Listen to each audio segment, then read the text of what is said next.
Welcome back, friends. We're doing a quick 10 right now. All right, because let's see here. A couple things. One is I'm just really busy getting ready to go. But there will be no vlog next week because of things. I'll tell you after. Just the prudent thing to do to not talk about it until after. Okay, so three things to talk about. No, probably more. But first thing to talk about is I got the Kirby Blu-ray.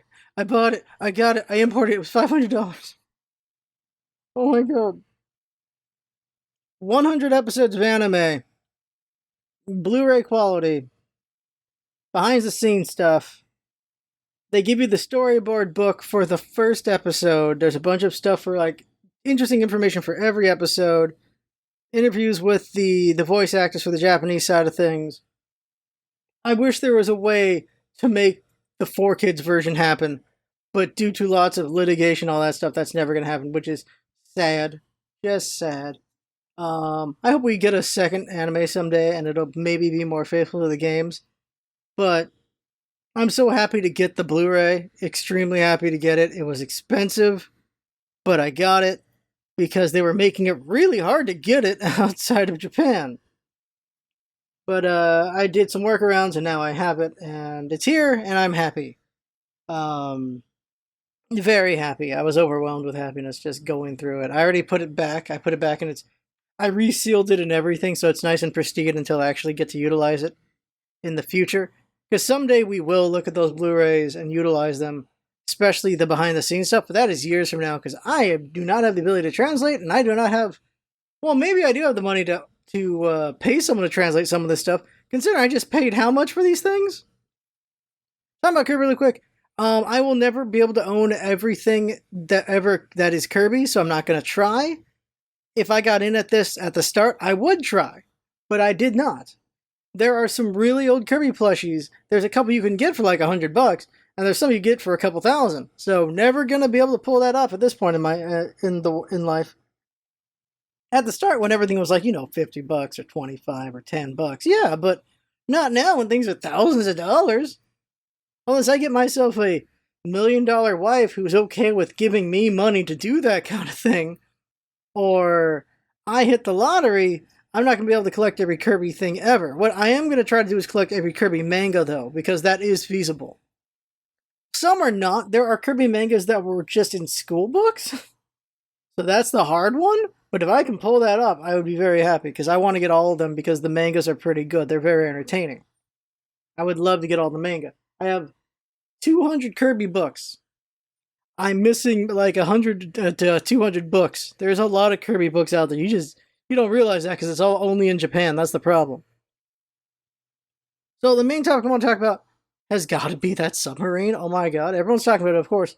A lot of hot takes, and that's the unfortunate thing. So the submarine was a nice understanding of how humanity has gotten at this point, at least on social media. And that is a lot of people, like a lot of very much the eat the rich kind of crowd people just going like, yeah, good. F them, screw those billionaires. I'm happy they're dead. It's like, Jesus. Here's the thing. I found the meaning of it funny when they were maybe still alive. Because I thought, well, they're utilizing the Coast Guard. They're utilizing literally millions of dollars of taxpayer money to find these guys. So I thought, oh, maybe they will find them, even though the ocean's huge. It's not like we don't have a lot of sophisticated material to try to find these guys. And eventually they did find their wreckage. So it's unfortunate they died that way.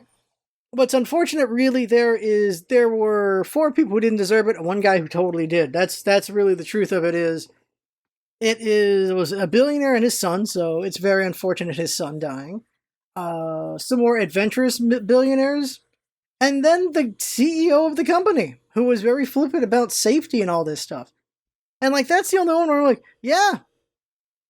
If it was only him dying, I would probably be on the laugh about this crowd, but I'm not. But it's not, so it is a tragedy, a very small tragedy, but a tragedy at that. The problem with the sub is it got to show everyone just how horrible we all are collectively in a lot of ways, which is very unfortunate. Like, there were the people just making fun of it and dunking on it, which is pretty inhuman, it feels like. But is it human to be so shitty? Maybe. But it just felt so tactless to do that. And really, what I'm realizing over time is that with social media, more people are saying with their chest how shitty they are as a human being. And unfortunately, there's a lot of human beings, and we enjoy shitty human beings. We like watching them be shitty to people because we can't necessarily be shitty ourselves, is the way I see it. And I'm sure there's some people I like that did that stuff, and I enjoy them. But I just think, as fictional characters, sure, but when it's real people, not so much. Like, I'm seeing this stuff with someone like Dr. Disrespect, where he's just a shitty dude 24/7. He has millions of people who like him. I'm like, this guy's just shitty. There's a lot of, not what's the word here? Catharsis that people enjoy with shitty people being shitty because they wish they could be shitty themselves, even more so, to a grander degree. That's what it really feels like. And I get that when I was a shitty teenager, because the truth of the matter is we all know teenagers are shitty. Even when we're teenagers, we're no teenagers shitty, because everybody hates teenagers, including teenagers. Kids hate teenagers because teenagers is like just the older generation that's just being mean to them because they won't let them do stuff. Teenagers hate teenagers because teenagers are assholes. Adults hate teenagers because teenagers are assholes. Kids don't understand that teenagers are assholes yet. Old people hate teenagers because old people and teenagers are assholes. Adults, some are assholes, and teenagers are assholes. Every time it just circles back to teenagers are assholes. And you don't realize that until you're done being a teenager, unless you have some cognition while you're a teenager. Thing is, teenagers are assholes. That is the truth of the matter. And some teenagers just don't grow up. They just stay teenagers when they become adults. That's just it. That's really it. Now, I'm sure I have teenagers who have watched me over the years, and people who are no longer teenagers. And you have to recognize, yeah, Scarf's right. It's just the truth of the matter, and we all know it.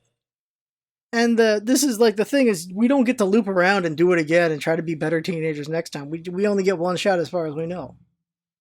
And so it's the unfortunate thing with all of us. We're like, I'm not a teenager anymore. I get it. I know how crappy I was. I know how crappy my classmates were. And yeah, it just keeps going. And it just keeps going. And it just keeps going. Don't stop. Shitty teenagers are always the thing. And also just kids also like shitty people too, because like people not following the rules and being polite, hell yeah. That's now obviously there are older generations still into that. Let's go with Andrew Tate for that. Very shitty misogynist, extremely shitty man. And there's no telling, the truth of the matter is, if he's doing all those crimes, he can go to hell. He can go to hell and rot in prison. If he isn't doing those crimes and he's actually just talking up a big game because that's what some people do, then obviously no jail, still a shitty human being. No matter what, he's a piece of shit at the end of the day. Andrew Tate's a piece of shit. It's whether or not you like that or not. Because the truth of the matter is, pretty shitty guy. Not pretty, very shitty guy with the things he's selling.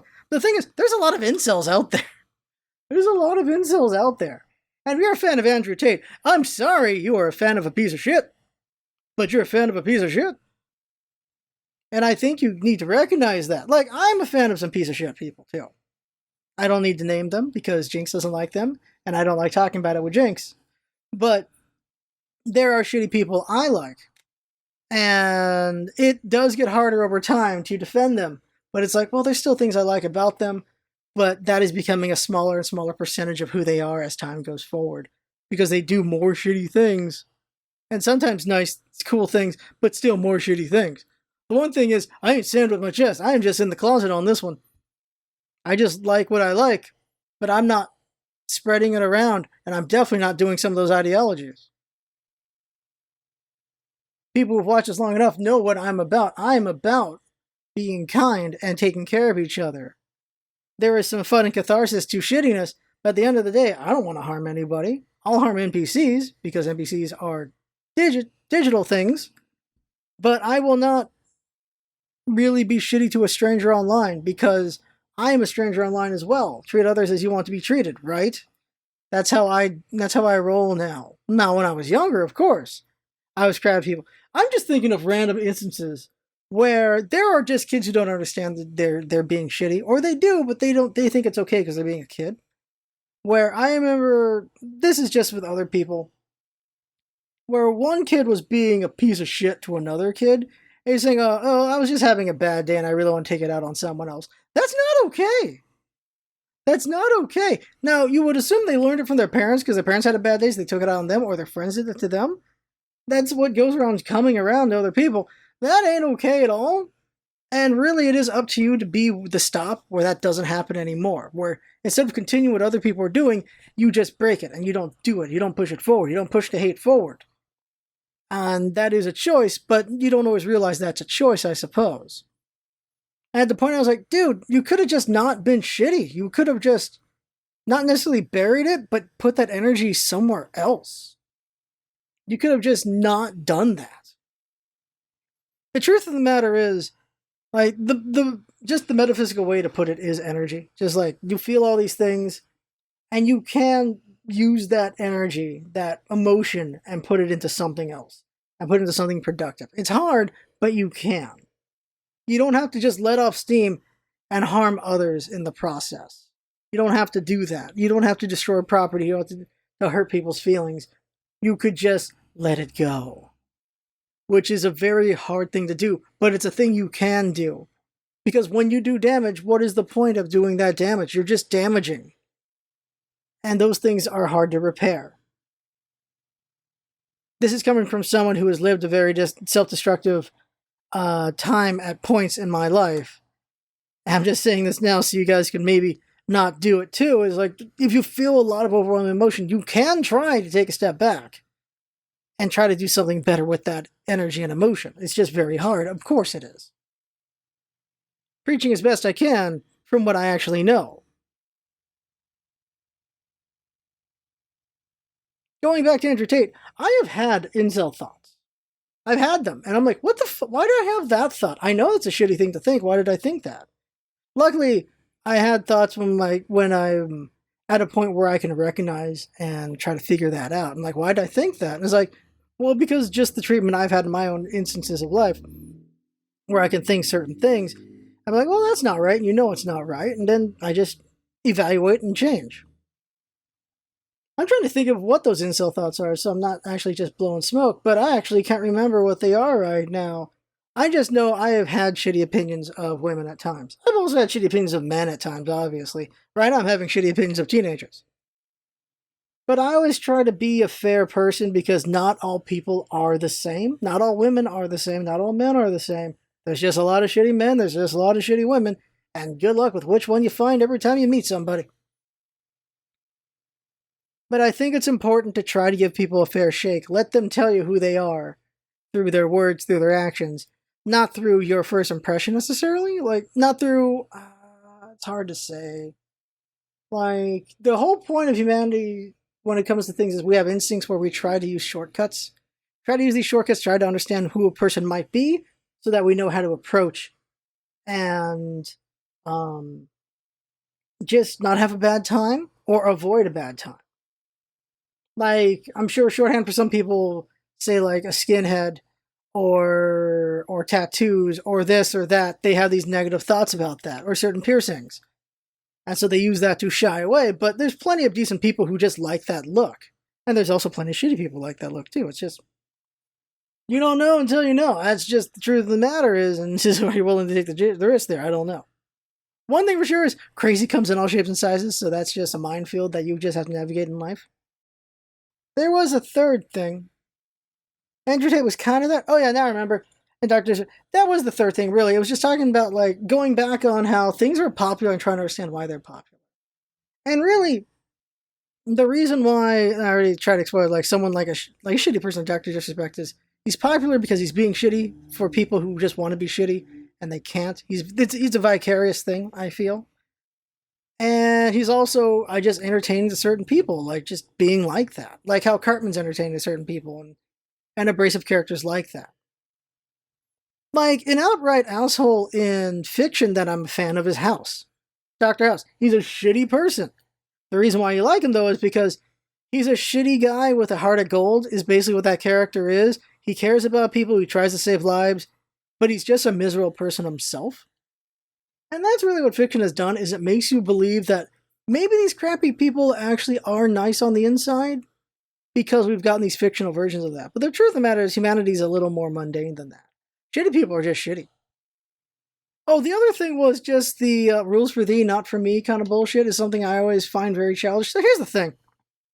I don't understand how we have not matured as human beings with this one. There are just immature people of every age, all ages. It's just old to young. There are just immature people where they will do rules for thee, not for me bullshit, and I hate that so much. It should be a blanket thing, but it's not. Because, you know what's been happening? A lot of book banning has been happening. You know what book got banned in Utah for like a second? The Bible. So Utah, was it county or town in Utah banned the Bible for like a minute. Because some parents point out, hey, you know, the Bible's got all these depictions, these very violent and sexual depictions in there that aren't good for kids. And it's worse than these other books we ban, so we should ban it too. So they banned it for like a minute. And then people got really mad, so they unbanned it because, like, well, with the cultural significance of the Bible, we are gonna unban this thing. And there it is right there. There it is right there. Doing all this thing because it works for me, except for that. Don't do that. That works against me if you ban that too. So keep that unbanned. Like it's very, very annoying. Also, the same thing with the law. A lot of politics with that is just it's like we're doing all this stuff for these things. Oh no, friendly fire. No, the friendly fire doesn't count. That's not actually something that we meant for this thing. So keep doing it, but not in this way. It's like son of a bitch. Not how this works. It's supposed to be a blanket. The law is supposed to be as it is written. You want to do exceptions, then that exception has to work for everyone in those exceptions. Not just the people you like in there. That's not how this works. There should be no favoritism in the law. And yet there is, and it's very annoying. Oh, stepping back over to the subs and seeing how shitty everything is. So much money went in to finding these 5 people who died Sunday night, which is very unfortunate. Whereas you have, of course, what was pointed out, the 600 migrants on a boat trying to get to a better life. That is very unfortunate, where we have all this money on these 5 people. Ain't nothing getting spent on these people. Even people getting in trouble for trying to save those people. That is completely awful. Completely awful. The whole migrant thing is very weird and very unfortunate. And seriously, what the hell is going on with DeSantis? DeSantis hates migrants a lot. For a guy who's not on the border of Mexico, he really hates Mexicans. It's crazy. He keeps human trafficking people up to democratic places, which is like, great. Thanks for doing the work. Thanks for spending the money for us so that we can take care of these people. Here's the thing that I don't understand. Republicans not understanding. America runs on cheap labor. It runs on Chinese labor, and it runs on migrant labor. It keeps costs down so that the Americans who have money can spend less of their money on those things, on products and on food, so they can spend it more on, I guess, rent and leisure. Speaking of rent really quick, in California, the rent can go up 10% every year. I don't get a 10% raise every year. What am I supposed to do? My rent went up 10% this year. I got a raise of 3% this year. That means I have less money going into my savings. I have less money going into leisure. I have less money going into retirement. I have less money going to all these things. Do boomers not understand that at all? Like, what's going on here with that one? Oh my god. Okay, so there was one joke I really liked from the subs, and that is, don't worry, they're at the bottom of the sea, but they'll pull themselves up by their bootstraps. Oh my god, that one. That one was, oh my god. Oh my god, that joke got me so good. I'm like, oh my god. Yeah, yeah. Oh, politicizing the sub, also another example of just shittiness. The right were going like, oh, wokeness is why these billionaires died, because the CEO is like, I don't want to hire old 50-year-old white guys anymore. I want to hire young. And they took that as, oh, he wants to hire minorities. It's like, no, he said young. He's going to hire young white guys because he has to spend less money on them because they have less experience. That's it. That's it. That was the last thing I wanted to talk about.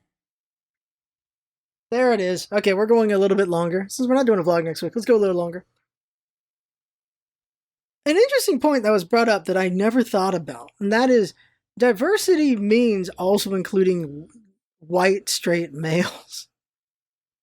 Because they have to be along for the ride too. Diversity means we're all here.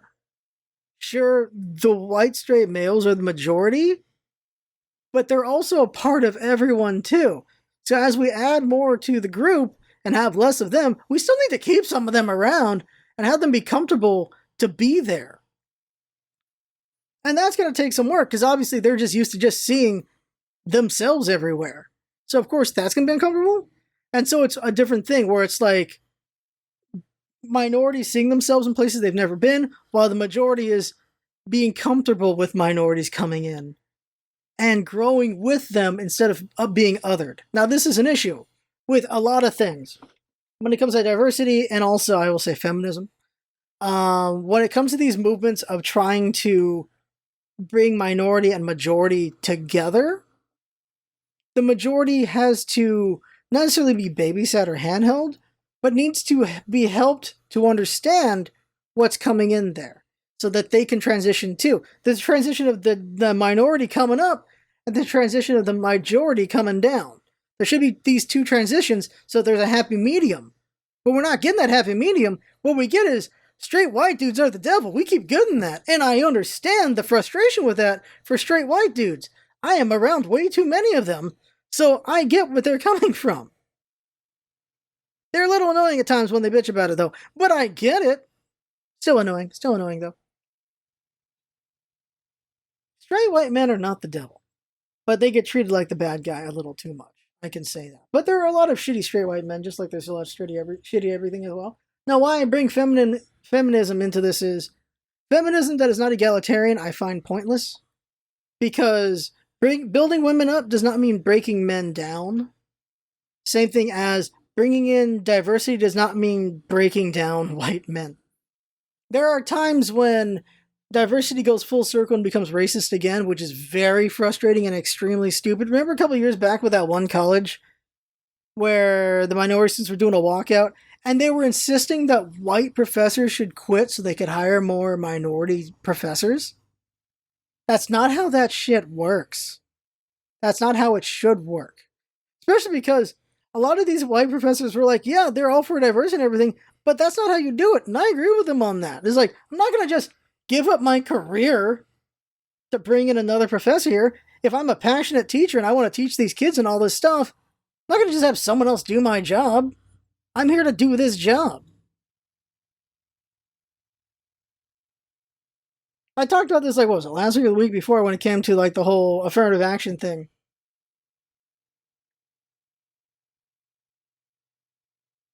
For that one, it really is just, like, yeah, less whites to bring in more Asians and other groups. And the thing is, they should be okay with doing that. Not feel like they're forced to do that.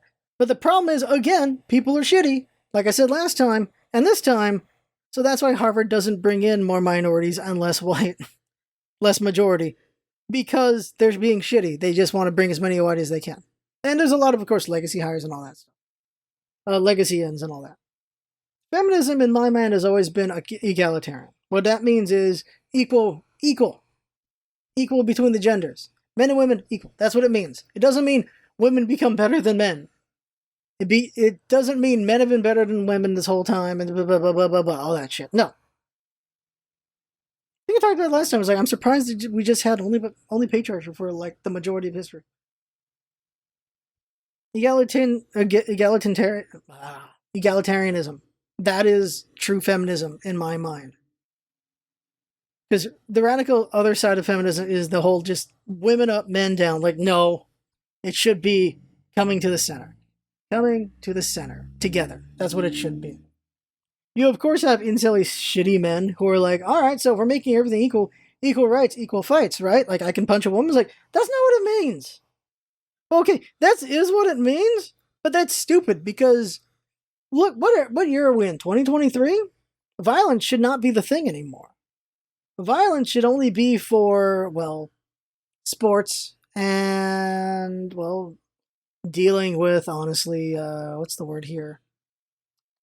Injustice? Well, I don't know what the right word for that is, but it's just like if we actually needed a revolution, then yeah, there's violence right there. Like Ukraine versus Russia right now. That is very justified violence there. Ukraine's trying to not be conquered. The way I see it is a man punching a woman. Nah, word wrong. A man punching a man should be just as horrible as a man punching a woman. There should just not be violence between people. And a woman slapping a man should be just as bad as a woman slapping a woman. Or a woman slapping a woman should be just as bad as a woman slapping a man. There should be none of this whole cross-gender makes it more horrible kind of thing. It should be, it doesn't happen at all. So it should be horrible across and in the same gender. And everything in between with the spectrum of genders as well. I must include that, I suppose. Not I suppose, I guess I must include that because I am an inclusive person. I forget to do that because obviously years of just going by male and female and that's it, of course. But there's a whole spectrum of gender, so I will try to respect that as best I can. So that is a thing that I think does get tiresome for some people. It's just like, I was like, oh, you gotta address all this, you have to address all these things. Like, well, you gotta try if you wanna be if you wanna be nice about it, you gotta try. I still wanna be nice about it, so I gotta try to address all the different genderness and non-genderness, but non-binariness and all that. I can at least try. I think it's worth trying to do that.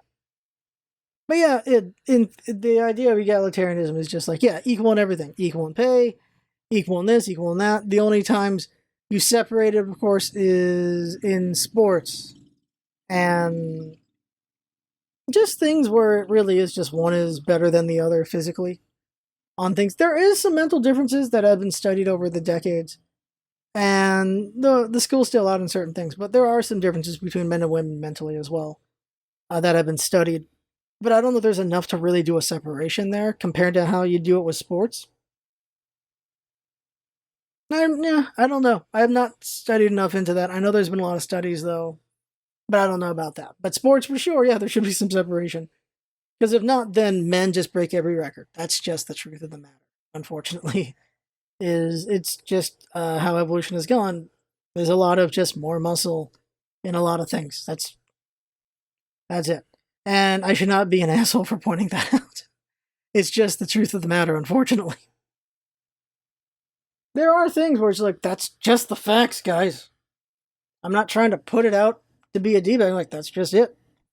That's it. And I think that is something that is a death to discourse, is when you just can't talk about certain things. I think that is a problem.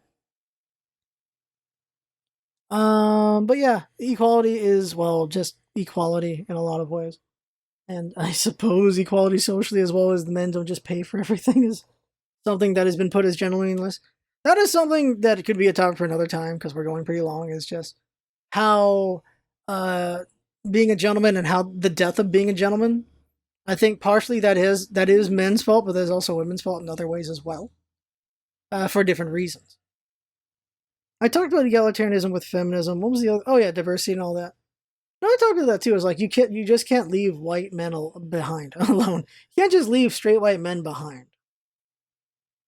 Personally, I just don't care. Like I've been friends with everything. Gay friends, straight friends, pan friends, non-binary friends, trans friends. I've been friends with so many things and so many different people. I just don't care. I can work with all of that. I can work with everything. Now, I won't share a lot of interests with certain groups here and there, but I don't have to as long as I have the same goal. Like, if I'm at work and just all these different groups are there, that's fine. I work with the majority of the people at work are Republicans, and some of them are very, very troubling to listen to, Republicans, but when it comes to just the job itself, we work all very well together. I just don't hang out when they're just water coolering and just blowing Trump all day. The amount of circle jerking over Trump is a little unnerving, but when it comes to the job itself, we get it done and we get it done well. It's kind of like family in that way. It's like you don't engage certain conversations at the dinner table.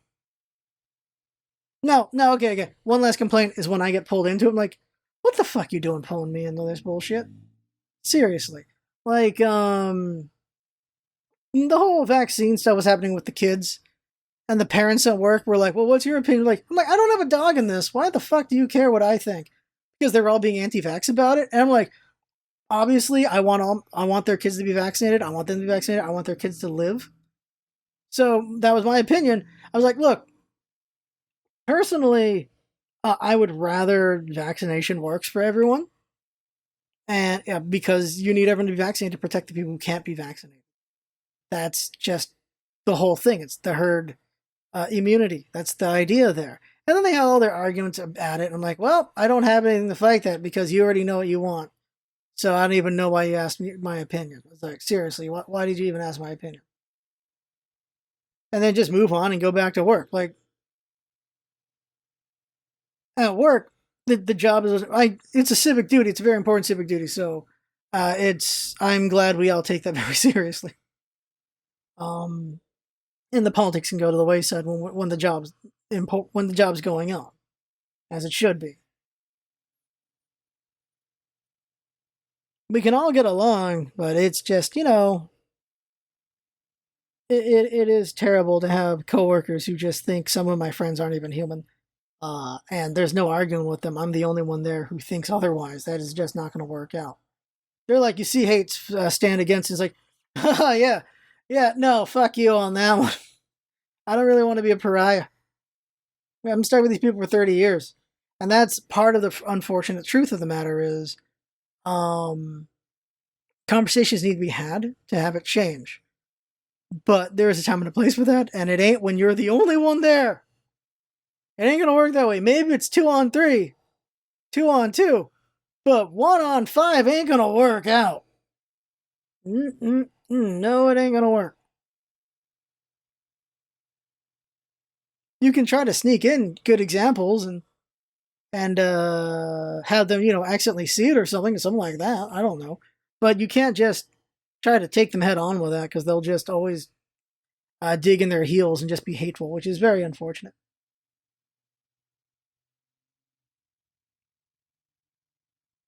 Maybe it's because I'm around them too much, but I think they're all good guys. They're just misguided. That's the way I feel about it. Well, some of them just think certain groups aren't human, which is fucked up. Which ain't right. And why? Because they're getting fed the worst fucking news possible. They're getting fed the worst stuff. And there's no way to break them out of that. Like, the only person I can actually do something about that with is my father. Whenever I see him on his phone, because he's getting fed all these clickbait articles and they're throwing stuff at him, I'm like, Dad, what the fuck is that? Come on. It's like, they're just trying to get your attention with some bullshit. Like, I try to do that because that's one-on-one. But coworkers is a whole different ballgame. So I went all over the place with this one. We went for 30 minutes. That's enough. We've been going long enough there.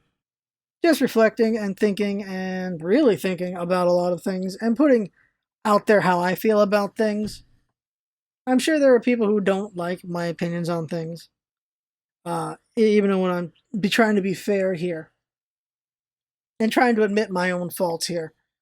But, I don't know. At the end of the day, I think it's just keep thinking. Keep evaluating your thoughts.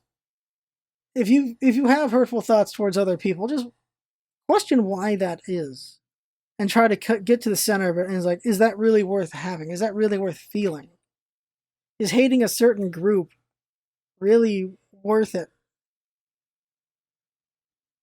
And is there a way to just change that? I don't know. Like, obviously, I have groups I hate, and like, well, there's nothing I can do about that. Like, just the whole just Trump supporters at this point. It's like, are you kidding me? Anyone who turned back after January 6th, obviously respect for that. Like, okay. But just anyone who got in deeper after that? Are you fucking kidding me? How the hell? I can't respect that. I can't respect that at all. At the end of the day, I do have a hang 'em all mentality about politicians, to be honest, because a lot of them are corrupt. There are some good people in there trying to do the right thing on both sides, But there's a lot of shitty grifters in there too. But it really does feel like it feels like the right is loudly trying to destroy our democracy, while the left is maybe letting it slide through bribery. And that's it. That is the vlog. We've gone plenty long. I had fun talking. Hope you had fun watching and listening. And that's what's all about it. Having fun. Thanks for coming by. And see you next time. Oh no, I got to shout out to Ninjax really quick. Ninjax has been subbed to us on Twitch for 69 months. So nice. Nice. Right? You got to point that out. That's a streak. That's a nice streak. All right. See you later. See y'all later, everybody.